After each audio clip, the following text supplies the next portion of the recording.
মন্ট্রিয়ালের একটি হল রুমে সংবর্ধনা অনুষ্ঠানে চট্টগ্রাম সিটি কর্পোরেশনের মেয়র শাহাদাত হোসেন বলেন, বিএনপি পেছনের দরজা দিয়ে ক্ষমতায় যেতে চায় না।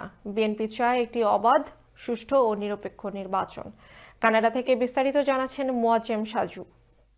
চট্টগ্রাম সিটি কর্পোরেশনের মেয়র ডক্টর শাহাদাত হোসেনকে ফুল ক্রেস্ট প্রদান এবং রাষ্ট্রকাঠামো মেরামতে 21 দফা লিফলেট বিতরণের মধ্য দিয়ে শুরু হওয়া সংবর্ধনা অনুষ্ঠানের আলোচনা সভায় সংবর্ধিত অতিথি ডক্টর শাহাদাত হোসেন বলেন, বিগত দিন আওয়ামী লীগ সরকার যা করেছে বর্তমান সরকারও একই পথে হাঁটছে।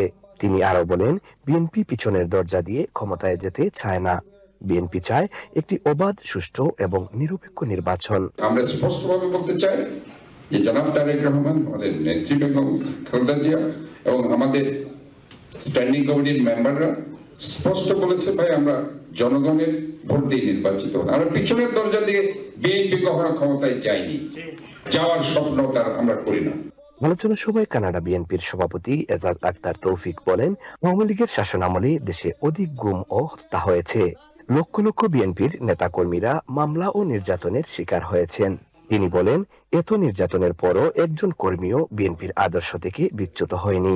আমাদের ছেলেরা পাক খেতে ছিল, পাক খেতে শুয়েছে, বাঁচায় থাকতে পারে না 16 বছর, দলকেও ভাঙতে পারে নাই।